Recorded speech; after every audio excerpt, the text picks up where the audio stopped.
To an entire generation, Vietnam is not a country, it's a war.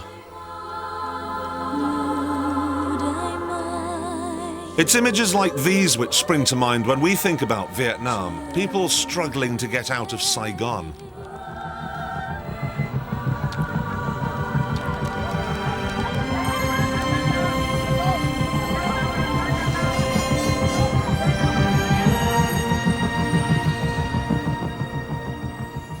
Since the last US helicopter left, we've heard an awful lot about Vietnam from the Americans, but almost nothing at all from the country itself. The communists had won, and for 15 years the whole place just seemed to shut down.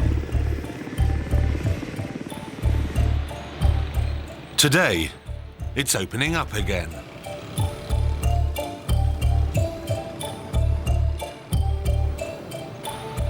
The communists may still be in control, but all over the country, north and south, the shackles are off. These people are going places. Everyone has learned to forgive and forget. Children may still play football under the watchful gaze of Lenin, but today, Marx mixes it with Murdoch. Later this year, they're even opening a stock exchange. This is a place with an amazing past, but perhaps more importantly, it's a place with an amazing future.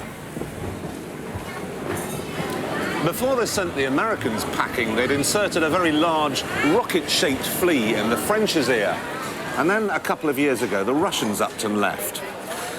Now, when you've been exposed to three cultures as different and as varied as that, you would expect certain things.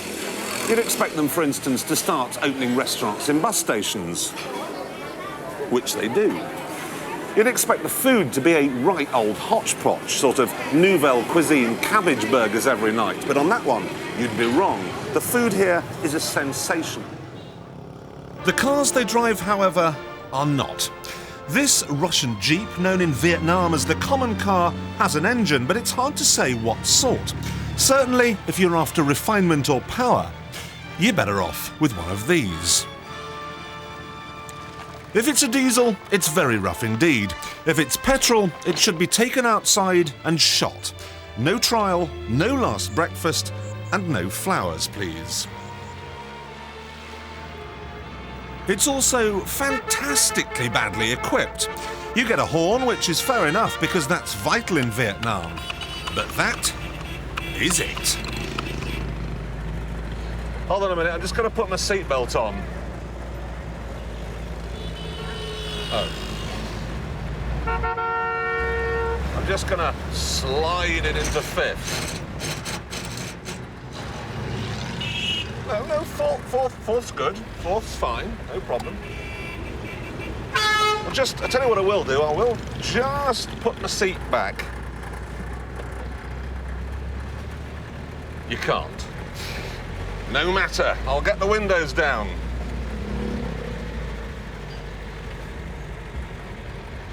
Now.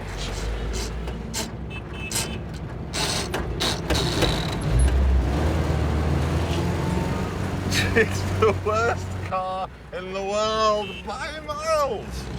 The only thing that's smooth about it is the spare tyre. This car has absolutely no redeeming features. And things get worse because you can rent the damn things from, it must be said, a rather strange place. The Marxist-Leninist Institute. But let me give you a Judith Chalmers-style tip here. Don't bother. Avoid it like you would avoid a bubonic rat. Small wonder the Vietnamese were glad to see the back of the Russians if that was their idea of technological assistance. Mind you, not half as glad as they were to see the back of the Americans.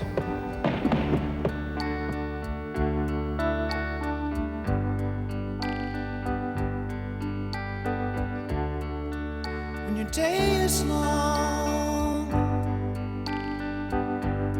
and the night is yours alone, when you're sure you've had enough of this life,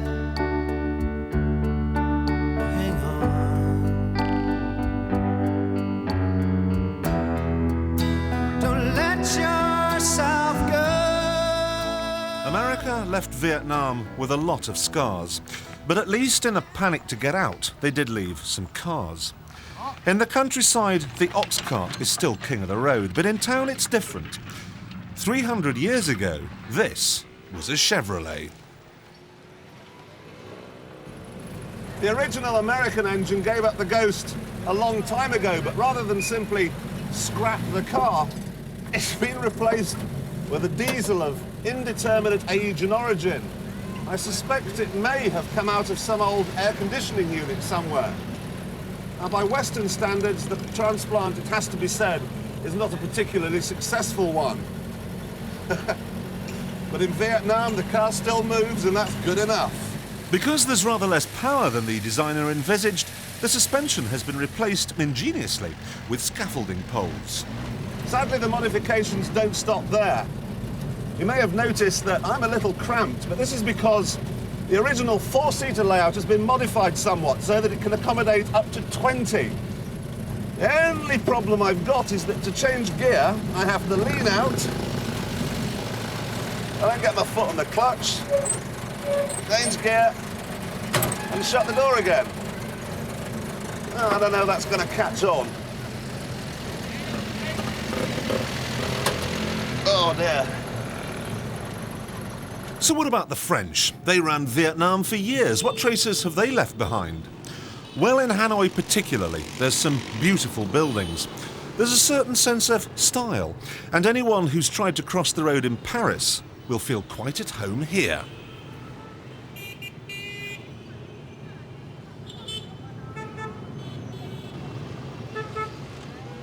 There are also some old French cars. The most common is the Citroën Traction Avant. Many were simply left here after the Vietnamese peasant army did the unthinkable and beat their French masters into submission. Most have subsequently been converted into taxis, though there's only seating in here for 15. Sheesh. Hardly seems worth the bother of the conversion if you can only get 3 families inside.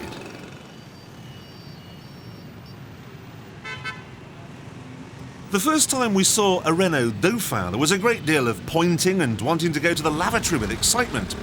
But we were soon bored. They're everywhere, belching smoke and breaking wind. We were never bored, though, when we saw one of these.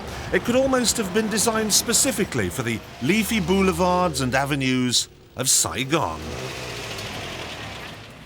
After a morning spent thrashing the natives on the rubber plantations, the French would climb into their Peugeot 203s like this one, the French equivalent of the Morris Minor, and they'd pop down to the Vickers for tea and garlic.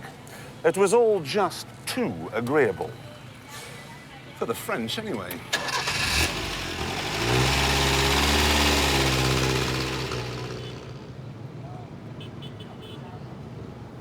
It's the perfect car, even today, for a really very lovely city. And it's not alone. There's a whisper out here that someone somewhere has an old Bugatti Royale tucked away in a barn. And they don't realise that in the West it would fetch at least £5 million. The question is, though, how on earth have all these old cars survived a war, its aftermath, and 15 years of hardline communism? I guess they've been under the houses, in the garage, scattering across the countries, but mainly in Ho Chi Minh City and certain parts of central part of Vietnam. But what would have happened if you'd gone for a drive in the car you were squirreling away? I think it was simply not allowed. You know, people weren't allowed to wear colored clothes anyway. And there was not enough petrol. And all the cars on the road at that time, I think, were for government use only.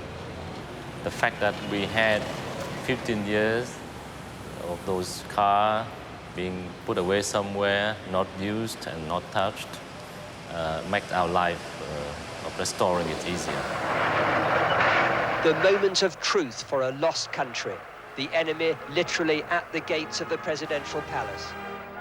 But the army from the victorious north of the country didn't indulge themselves on a feeding frenzy of hate. The palace survived, and more amazing still, so did the cars used by the US Embassy staff. Someone had the sense to hide them from the elements as surely as they were hidden from the secret police, so that today they look like new.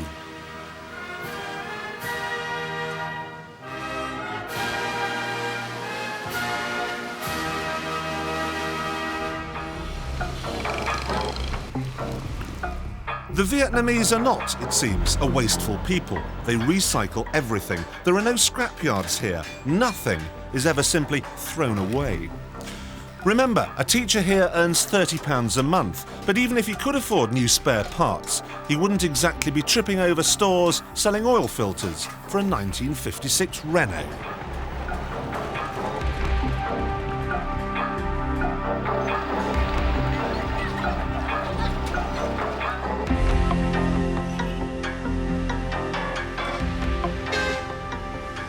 If ever they get round to introducing an MOT test here, everything would fail.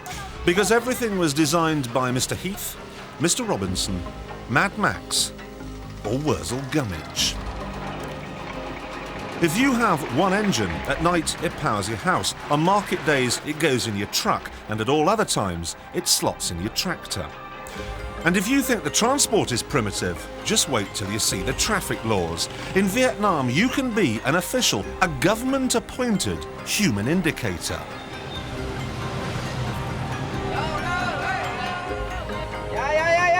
All you have to do is hang off the bus, shouting at people on mopeds. It's a system that doesn't work very well. In the future, the Standing Committee of the National Assembly is preparing to adopt a new rule guaranteeing the safety of cars on the road. This is a very serious problem in Vietnam because we use many old cars, and in the future we have to issue regulations to car owners on how to use their cars, how to keep them in good condition to guarantee the safety of the passengers. Now you'd think that in a country with not much in the way of a highway code, a Porsche 911 would be the keen driver's idea of heaven. Until very recently, this was the only fast car in a country of 70 million people. It sounds like fun, but as Finnish expat Matti Nurmi explains, it isn't. Of course, it is not so usable here. You cannot use the top speed in the town itself because the traffic is really bad. But there is few places. Example, when you go to airport, there you can a little bit speed up. Once I did top speed to 65. 265 kilometers an hour? Yes. They have the rules, but they can't enforce them. No, it's working more with feelings, not with the rules. And the people like someone, it's always, everything in Vietnam working like this. And the people working with feelings. When the police feel that it's something nice, they don't pay attention, they're happy. In fact, every Vietnamese we spoke to said the Porsche was silly, too expensive and too small. What you'd expect, really, from a country that hasn't been properly introduced yet to the idea of four-wheeled motoring. In Vietnam, the moped is a works van. It's a butcher's truck. It's a police car. It's a family saloon, even. Already, there are 6 million mopeds in Vietnam. Except, let's be accurate. Let's at least get the name right. Out here, the moped is known as a Honda. Honda has the market completely sewn up. But not any old Honda will do. It has to be the dream. This is what all the young dudes want. If this was a company car park, this would be the boss's Jag. What they like is the electric start, the 100cc motor, and the fact it's got seating for 5. Admission time. I have never ridden a motorcycle of any description on the public road before.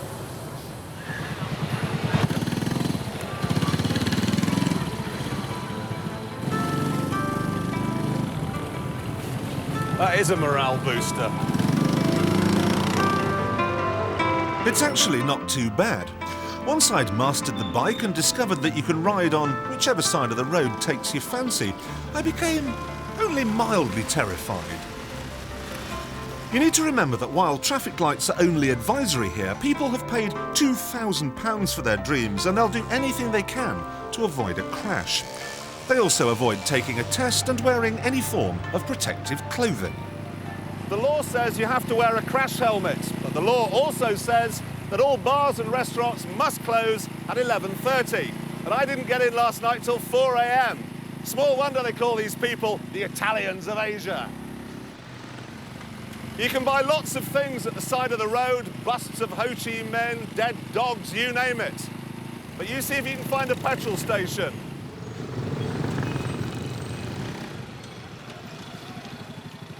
This is what you do when you want fuel in Saigon. Every 15 or 20 yards down every single pavement, people are selling it out of bottles. They go down the filling station, fill up their bottles for 20p a litre, and then sell it on for 22p. But I'm not going to buy any because the word on the street is they top it up with mazola, paraffin, water, and only the very best will do for my dream.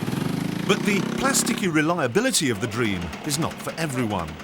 In the same way that old cars are now being restored, old bikes are getting a new lick of paint and some more chrome. Customising a bike is considered a pretty strange thing to do in what's still technically a third world country. But it isn't half as strange as what they do with them. They use them to pull birds.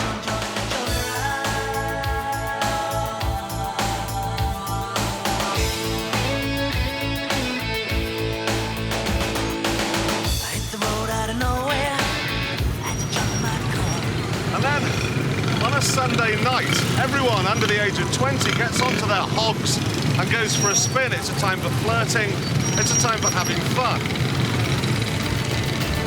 She says hello, you fool, I love you. Come on, join the joyride. Join the joyride.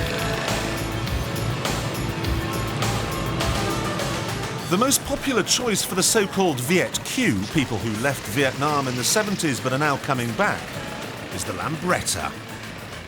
It's different. Well, the first time I saw it, it looks different than any other bike. And I like different things. You know? I don't like to be the same as the typical people that I have here. Lambretta considered to be a poor people bike. You know, it's for a lower class. If you ride one around, you consider to be like, you know, not fashionable and not updated. You know. But when it's chromed and tarted up, these guys are the coolest dudes in town. Except for that bloke in the 911, of course. She says hello, you fool, I love you. Come on, join the joyride. Be a joyrider.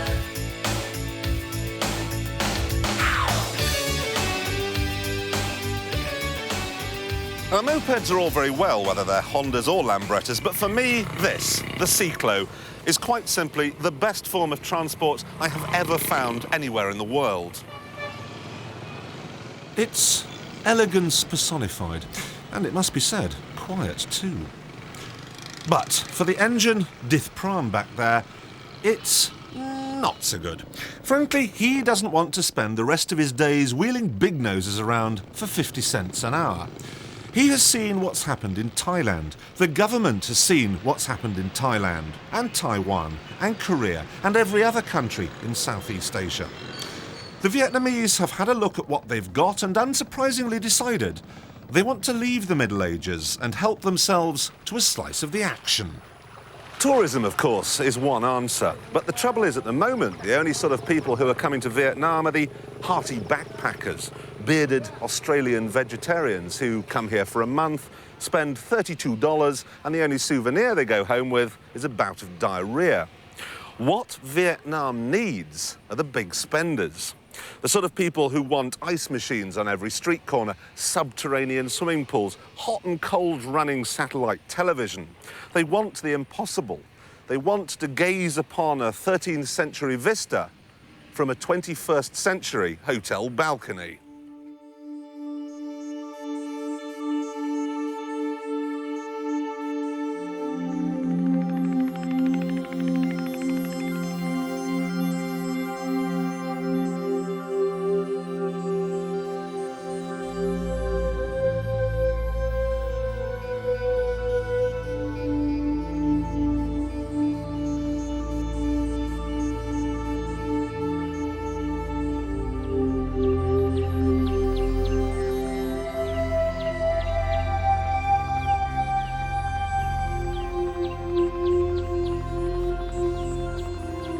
But before they get the tourists to come to what is a spectacular country, they need to ruin it.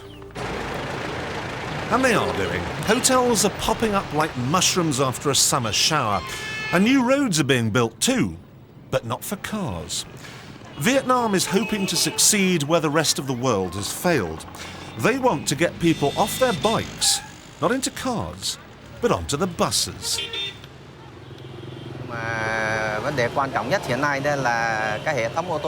This is a very important duty assigned by the government to the Ministry of Transport and Communication.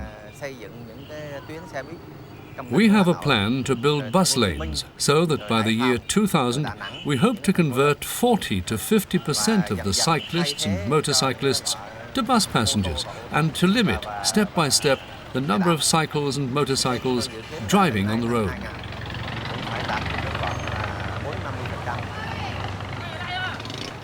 Fat chance. When the jungle has been pulled down to make way for the inevitable roads, they'll need something to drive, and this is the first car factory. It demonstrates absolutely the Vietnamese fascination for recycling. Here they've worked out how to convert old beer and soda cans into helicopters, jets and old trucks.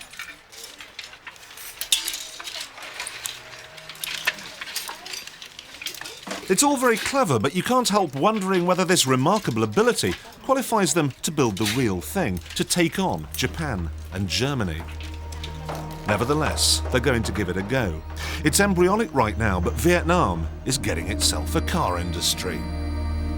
Typically what happens in developing countries, and Vietnam will be like others, is that the government says, we want to build up our economy, and we know the best way to do that is to bring vehicles in to transport goods from points A to points B.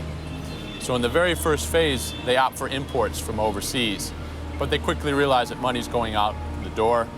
They want to replace that with domestically built vehicles.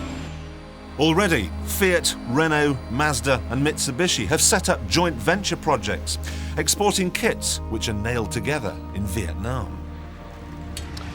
But it's this street, this almost medieval backwater in the backside of Hanoi, that plays host to the biggest surprise of all. A factory just behind these houses is about to start making the ultimate driving machine, which it'll need to be if it ever wants to get out of the place. Yep, you'll be able to go down to your local BMW dealership pretty soon and say, was my car made in Munich or was it made in Vietnam? This is the production line. Quiet now, but by the time you see this, it'll be a flurry of activity as the chaps grapple with the problems of building a car as complex as the 525i. Each will eventually be tested on this grueling test track. And you can stop laughing right now, because at least Vietnam has a motor industry, and it's going to get bigger and bigger and bigger. A German car worker needs 4 million marks before he'll get out of bed in the morning. The guys in there, well, they're working for $80 a month. That's simple economics. The import duty on fully built-up passenger cars is 200%, which means, in essence, that very few people in Vietnam can afford to buy a car from overseas. By producing locally, however, BMW gets a significant tax reduction. They pay only a 40% duty on their kit, which they assemble here in Vietnam. Mercedes is king throughout Asia, but BMW, with its lower prices, is out for blood. They still won't win, though, because out here, BMW is a car maker. Mercedes-Benz is a deity. I call it a Chinaman mentality. Every Chinaman, i.e. Vietnamese included, have a dream of making a statement that, yes, I have arrived, by having a three-pointed star in their possession, and even the second-hand one. So there is something in this Asian society where Mercedes-Benz is highly regarded. This battle between Merc and BM spilled over to the first ever, rather ritzy Saigon Motor Show. Daimler-Benz won the first round by not turning up, saying the no-show made them appear even more exclusive. BMW exhibited a fully imported 7 Series, cost £200,000. This show, to the average Vietnamese, is rather like the Farnborough Air Show in Britain. I just love to go along and look at those Harriers, but I'm a few million quid short of actually buying one. It's unlikely that, despite the crowds, a single car was sold here. What the manufacturers are trying to do is create themselves an image, using all the old tricks to make themselves look glamorous. It's a sort of mating dance, but the rewards will be a long time coming. Right now, even with the boost from home-built products, just 10,000 cars a year are sold here. By comparison, Thailand today is 500,000 units a year, and by 2000, people say it'll eclipse 1 million. So a very small market here, but rapid growth. And that's what's interesting these European and American companies. So maybe within 10 years, everyone that now has a moped or a bicycle will have a car. Oh dear. I'm confident that with the lesson of Thailand and other countries, Vietnam would learn to minimize the impact of the arrival of cars. What we are seeing now is a massive number of motorbikes, and I keep telling my board that one day, when we could replace every motorbike by a car, I think I'll be okay. But perhaps I wouldn't want to live in Saigon. You're not joking, mate. Vietnam shouldn't be looking to copy the rest of the world. We should be copying them. It's incredible, isn't it? A city of 4.5 million souls with a transport system that actually works. Trouble is, the car companies are coming now with their clever advertising and their shiny hubcaps, and they're going to wreck it.